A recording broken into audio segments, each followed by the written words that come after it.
I was aiming for the mission field. And then I heard about a movement called Student Volunteers, and I volunteered if and when I could go. Well, in the 30s, the WA was not couldn't afford to send any new people. So I had graduated from college and from College of Education, and I went back to Trinity College where I'd been educated, and I said, I'm aiming for the mission field. I'm making up my own course. So they let me take some theological subjects. And I took anthropology, and I took some psychology and whatnot that I thought would be useful. Then there was an opening in Japan, and I was turned down by the doctor. And the next thing I knew, I heard about the Indian schools. I was trained as a teacher, so I applied and was sent to Chapleau. Fall of 35. I had practically no experience as a teacher. I had never seen a strap, and I was told that that's how you disciplined, how you corrected every single error, mistake, sin. My predecessor was marrying the principal, so she was still around. And she was nervous because I had a lot of training, so she wouldn't let me in the classroom till she was ready to leave. And so I didn't know anything about classes. I didn't know anything about Indian children. I had 40-odd youngsters in 6 classes, but only the first 2 grades. She had them all divided into A and B and primer and so on. And they were all different ages, from more or less kindergarten on up. There was one great big boy of about 14 still in first book. And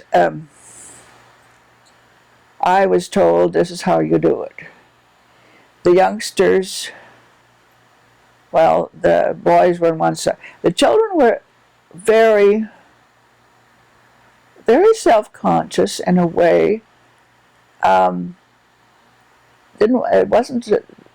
wouldn't show their feelings if they could help it. It wasn't they didn't think it proper to raise their voices in mixed company. So in the classroom, I couldn't get them to read aloud above a whisper. But out in the play yard, in their own group, they could yell and scream and sing at the tops of their voices the songs I was trying to get them to sing audibly in the classroom. I remember one Easter, I went to a lot of trouble tracing angels and figures and making a garden scene in the sand tray. Took them in, very proud of this. They looked at. Finally, I realized that most of the readings had talked about Christ's sepulchre. Now, who would know what a sepulchre was? And even if they probably would have not recognized it even as a grave, because their customs were different. We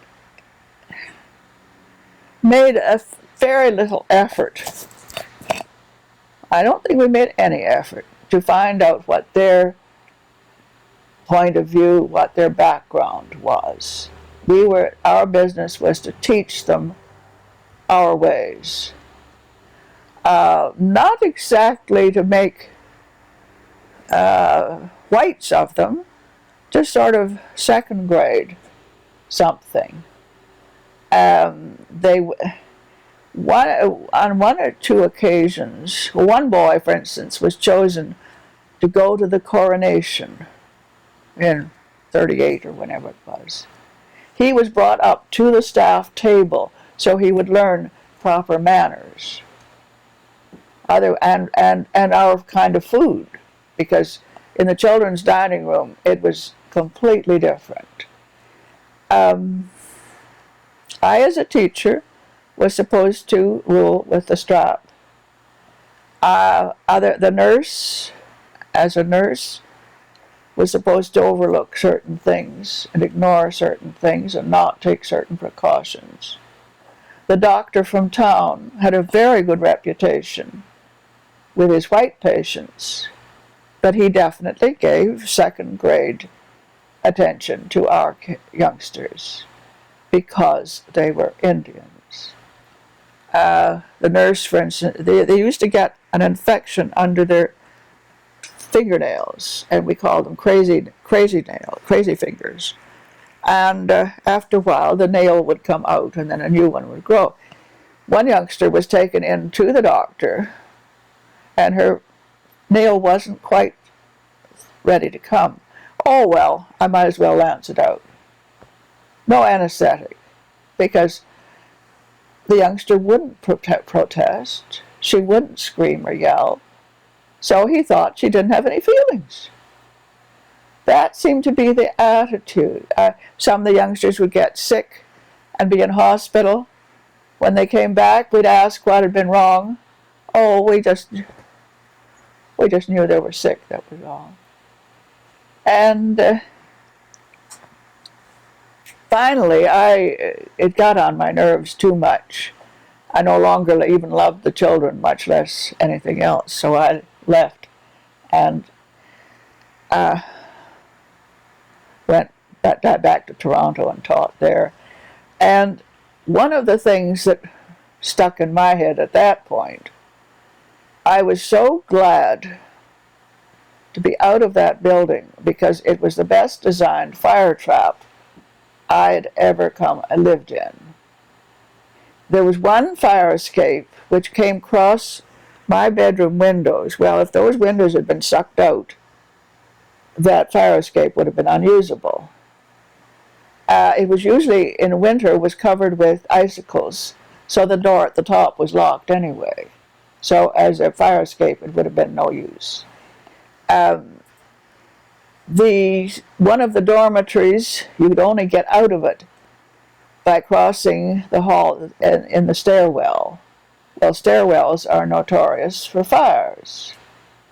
And I don't think there would have been any exit from that one dormitory if there'd been a fire up that stairwell. Things like that. Whether it was carelessness, whether it was late years when the criticisms have been coming out about the care of the children and so on, the thing that's really gotten to me is that we were apparently unconsciously carrying out more or less official government policy that that Indians were to be either assimilated and become poor whites, or that they would automatically die of TB anyway. One youngster that I was especially fond of had come there as a baby. She was still known as Baby Rita. 2 or 3 years after I left, she developed bone TB, which is not spread by direct infection. It's through food. And she lived in that school 12 months of the year. So she got that infection somehow there. Not like lung TB or any of the others, but bone TB was a food-carried version of it. One child, well, she had a few pains. They took her in, operated.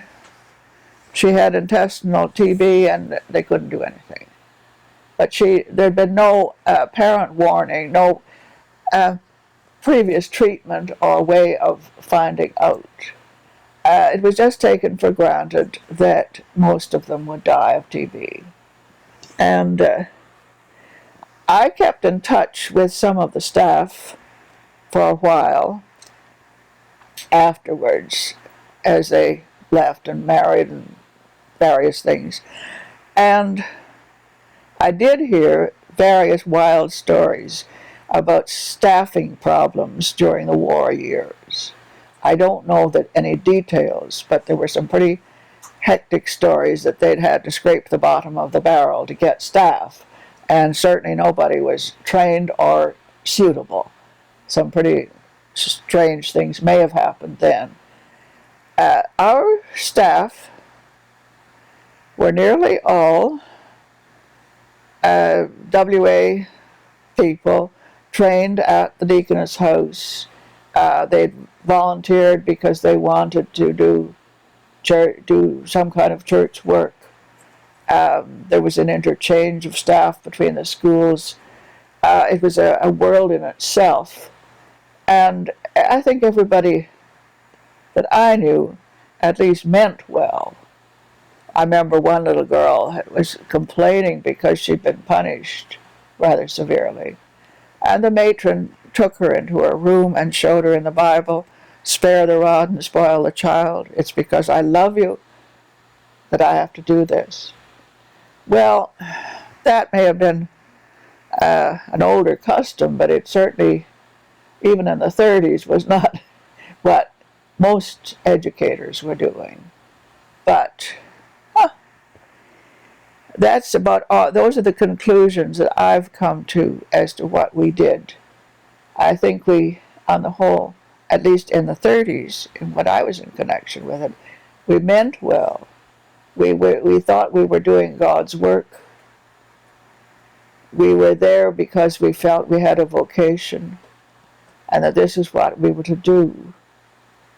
But it was an existing pattern, and we fell into it because that was what we were told we had to do.